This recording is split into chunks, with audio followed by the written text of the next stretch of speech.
of the Senate Border Security Committee. We have Representative James White, who is the chairman of the Texas House Homeland Security Committee. We also have with us, behind me, we have Director Steve McCraw, the director of the Texas Department of Public Safety. We have the Adjutant General for the Texas National Guard, Tracy Norris, and we have General Ulis, who is the general in charge of the border response for the state of Texas. And I have with me the chairman of the Texas Facilities Commission, Steve Albus. And I don't know if Novak is here behind me, but I do want to express my gratitude to the executive director for the Texas Facilities Commission, Mike Novak. So let me tell you what's going on. Texas is taking what truly is unprecedented action by any state ever for a state to build a wall on our border to secure and safeguard the sovereignty of the United States as well as our own state. And this unprecedented action is needed for one single reason, and that's because the Biden administration has failed to do its job as required by the Constitution, as required by laws passed by Congress, to enforce the immigration laws of the United States of America. And the consequences of Biden's failure to do his job are staggering. Already this year, there have been more than 1.2 million people who have been apprehended coming across the border illegally. Those are the people apprehended, and do not count all of those who were not apprehended. Those people, they're not just coming from Mexico. They're coming through Mexico from more than 150 countries across the entire globe, including people coming from across our border, are people who are involved in human trafficking, which is a modern-day slavery where they are trafficking women and young children, sometimes engaged in sex trafficking, not just on the way to the border, but after they come through the border. And we're seeing something devastating that the Biden administration is not doing enough to respond to, and that is the enormous amount of the deadly drug fentanyl that's coming across our border. 2 milligrams of fentanyl is a deadly dose. And we have already apprehended enough fentanyl to kill every man, woman, and child in Texas, California, New York, Illinois, and Florida combined. There was a report that just came out yesterday saying that the number one cause of death in the United States of America for people in the age group between 18 and 45 is not COVID, it's not car wrecks, it's not cancer. Instead, the number one cause of death for that demographic group is fentanyl. Joe Biden has facilitated the death of those people by the open border policies that he has allowed to take place here in Texas, and it must be stopped. The people who are making money off of this are the gangs and the cartels, including MS-13 gang members who have been apprehended here in Texas, as well as other types of gangs and cartels that our DPS and National Guard are working to apprehend every single day. And then people in this region know about the devastating death and tragedy of a 59-year-old woman and her 22-year-old daughter just over in Hidalgo County near Mission, where a smuggler T-boned them in a car wreck and killed them. There are deadly consequences because of Biden's open border policies. And it's those deadly consequences that the state of Texas is stepping up to address through multiple strategies, including this unprecedented effort to build the border wall that you see behind us. This border wall that you see behind us is a replication of the border wall that President Trump put up. Same material, same concept. If you look at it from here, it doesn't look like those bars are all that big. I have with me the bar. This is a steel bar. It's heavy and it's wide. People aren't making it through those steel bars. Just as unprecedented as the action that we're taking is the speed within which we have taken this action. It was just 6 months ago that I signed a letter authorizing the Texas Facilities Commission to begin building this wall.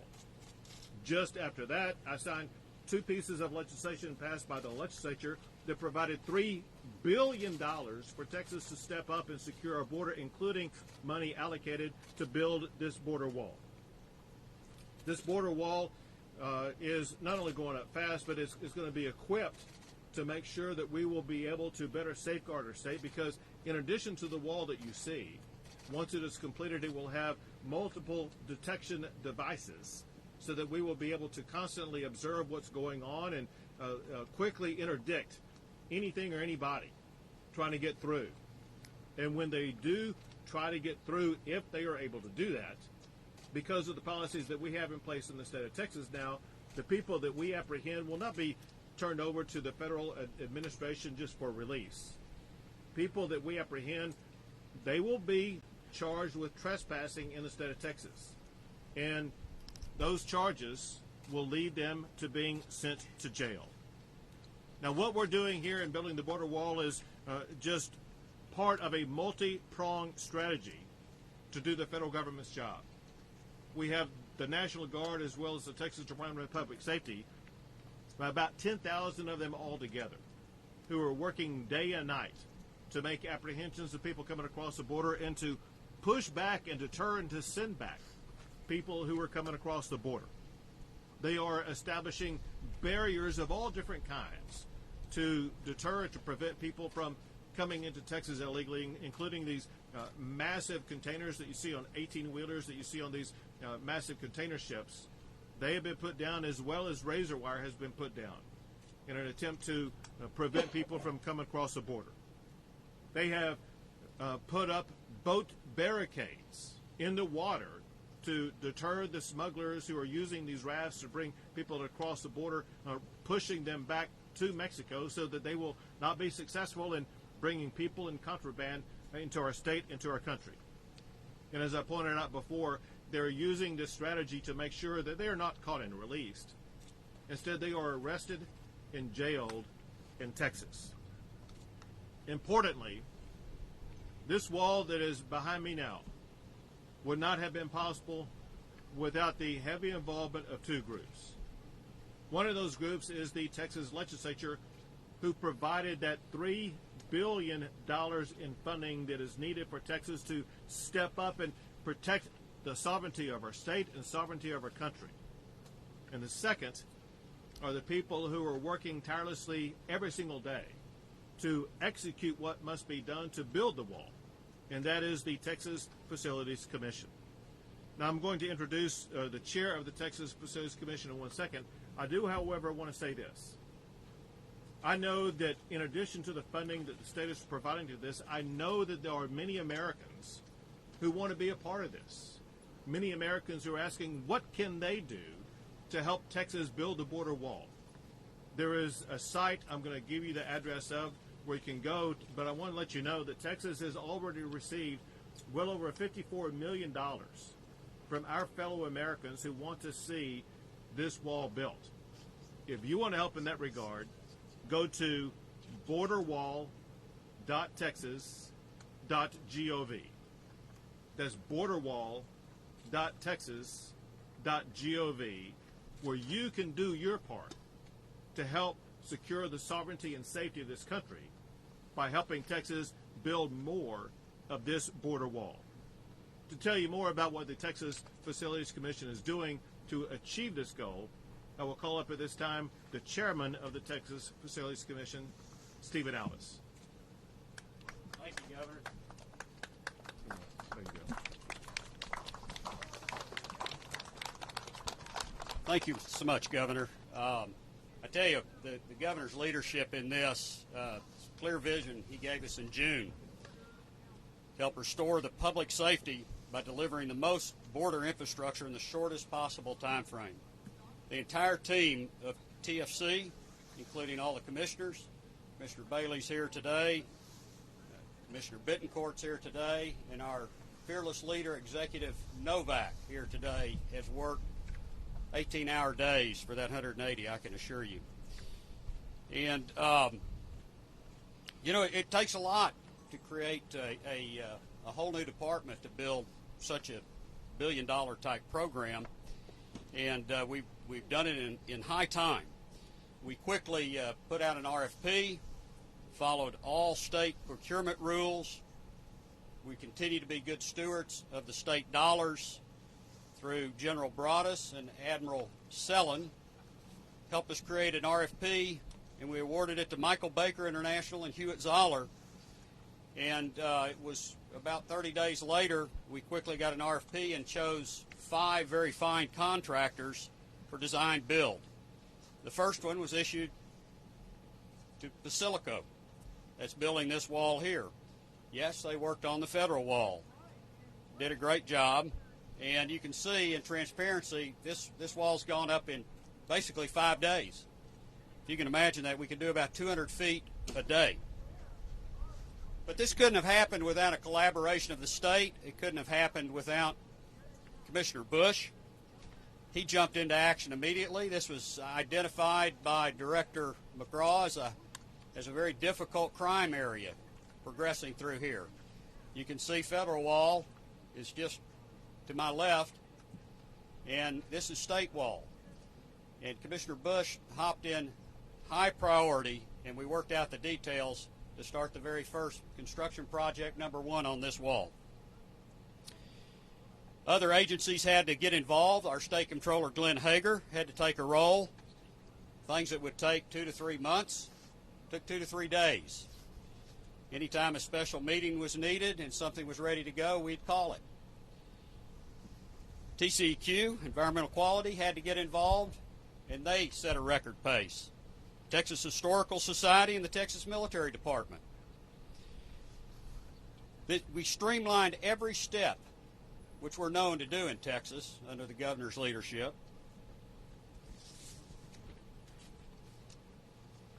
So 22 days ago, we awarded the first construction contract, mobilized, and got this much wall up, and we had to shut down 3 days for weather. This is a mile 7 segment of the wall. Yes, it's on state-owned property by the GLO, Starr County. The contract we awarded to Basilico's for 8 miles, and that'll be different segments, either direction, that we have to fill gaps. Most of the project force, all is local, utilization of local suppliers. For example, this steel came from McAllen. Strong Steel is the company.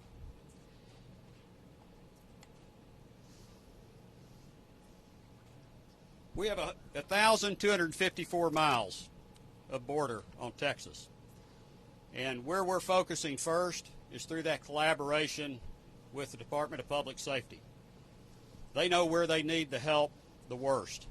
And they have done an amazing job down here fulfilling what should be the federal government's role. So with that, Governor, I'll pass it back to you. And appreciate your leadership in this. It couldn't have been done without you. Thank you very much.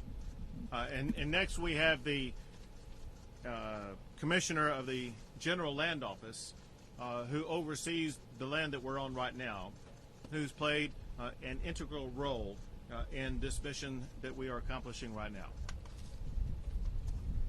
Thank you, Governor, and thank you, everyone, for this momentous occasion in the history of the state of Texas, in the history of the General Land Office, because it's on state acreage that we stand today where the people of Texas finally said, enough is enough. Enough of open borders, enough of disorderly chaos led by coyotes, smugglers, and traffickers and folks that would do harm to our state, and that if the Washington, D.C. establishment doesn't do their job, Texas will. What brings us to this fight is the state of Texas manages 3,100 acres. We lease this acreage to a local farmer that has raised fruits and vegetables here for generations. But yet, this year alone, he has seen on average 100 illegal immigrants, on average, every single day come across this acreage, destroying his crops, destroying his business. My singular duty is to protect the most important asset of the state of Texas, and that's the school children. Because it's all leasing revenues from state lands, whether it be oil and gas or real estate and grazing leases, that go to the benefit of public schools. And so earlier this year, I commissioned my staff to work with Texas Facilities Commission, Governor's Office, to examine every single possible avenue to defend our border and to defend the state of Texas. And so today is a culmination of extraordinary work. It's harder than it looks to build this type of wall and to do it in such a quick fashion under budget and in time. And so I'm so thankful of the leadership of Governor Abbott and his commitment and his drive to stay on this issue. And I really want to thank also our law enforcement that are going to keep the watch as we approach Christmas so that you and I can open our Christmas presents in a safe fashion with our families. That starts with our Border Patrol, our Guardsmen, Department of Public Safety, county officials, local law enforcement. Everybody is pitching in this historic fashion to withstand the largest surge of illegal immigration that we have seen in our lifetimes. Thank you, Governor. GLO will be with you 100% of the way. Thank you very much. So, Commissioner Bush said something that's very important, and that is, it's a lot harder than it looks. And I want to take a moment to express gratitude to the people who are putting in the hard work. Those who, some are over here, there may be some behind me. Those who are wearing the hard hats and the yellow vest, give it up for the men and women who are actually erecting this border wall.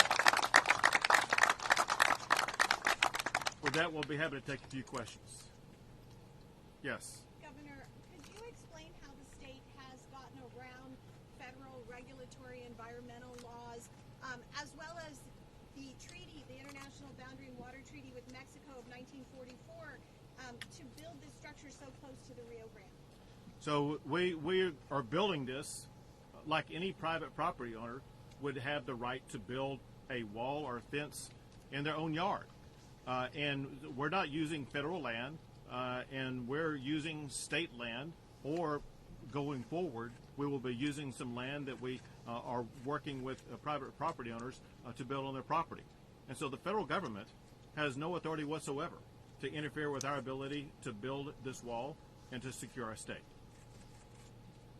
Yes. But we'll go both you then you. Sorry. So, Governor, you had mentioned that 2 pieces of funding were going into this wall, but I hadn't heard how much each taxpayer will be having to pay for this. So, how much is that number? Well, we didn't do the division to find out how much each taxpayer paid. I can tell you this, however, is far more than what a Texas taxpayer should have to pay. The reason is this is the federal government's job, and we're only doing it because the federal government has abandoned its duty to enforce the laws passed by the United States Congress. All President Biden has to do is simply enforce the current immigration laws of the United States of America. And because he is not doing that, Texas taxpayers are having to step up and do his job. Yes. Could you discuss a little bit about the budget? How much does it take per mile? I think Commissioner Bush just mentioned we were under budget, but I think the general land facilities mentioned it was $1 billion project. Can you just kind of give us a breakdown? Well, I can't give you a precise breakdown for this reason, and that is the cost per mile will differ depending upon where the location is. There are different types of locations, different types of walls that will be used, different standards that must be met in order to have a safe wall put up. And so that cost will vary mile by mile based upon the location where the wall is going up. Yes, sir. Governor, has the federal government negotiated, been in any kind of contact with you guys about potentially using all that unused steel that's been left out for the federal wall? Can the state of Texas use any of that? Are you guys interested in purchasing it? So you bring up the issue about what I hear is billions of dollars of materials that American taxpayers have already paid for that's lying on the ground in the Rio Grande Valley area that's not being used by the federal government to build a wall. That's a total waste of American taxpayer dollars. Because that property and material is owned by the federal government, we need them to provide it to us. The Biden administration has done nothing to offer that property to us whatsoever. If they want to be responsible stewards for taxpayer money, they should be providing that material either to the state of Texas or to the contractors who are working with the state of Texas. Otherwise, the Biden administration has on its resume wasting billions of taxpayer dollars doing absolutely nothing. Will you ask them? Will you ask them to provide? 100%. Yeah, we are asking them, and we're getting no response whatsoever. 2 more questions. Hi, Governor. I have a question. You talked about, trespassing Texas and migrants being sent to jail. There's currently a lawsuit by ACLU about migrants being held in the jail longer than they're supposed to, and that those who do truly qualify for asylum are not being given the opportunity. How do you respond to that? So Texas has worked to make sure that all the legal standards that are necessary for anybody who's arrested or detained or jailed are met. The state of Texas is coming out of pocket to provide free defense for these criminals who have been apprehended. So all the proper procedures that are required to be followed are being followed. Last question. Yes. Governor, what is the projected cost of the wall, including the surveillance equipment that you just mentioned is going to be installed along the perimeter? And again, that's a repeat of the question I just got, but the cost of the wall varies. The projected cost varies on multiple factors. One is which wall will be built, what is the terrain like, is it going to have to involve something that would involve protecting overflow water from the river or something like that. Will it be on sturdy ground? Will it be on ground that is going to be more serpentine in nature? What land will it be on? And so there's so many factors, and then there's the number of miles involved. And so all of those factors are variables that will weigh into the overall cost. We don't have a projected range Well, I'm going to tell you that the projected range is we're going to spend as much as it takes to build as much wall as we possibly can. Great, thank you. Governor, Oh, that's right. So I want y'all to know that we are going to show you the actual construction of the wall. And I'm supposed to press on this mic right here. And so this is the signal for the workers to actually begin working on the wall. I'm going to give it to them right now. Panel up.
watch out, my camera's still live with the wall stuff going on back there.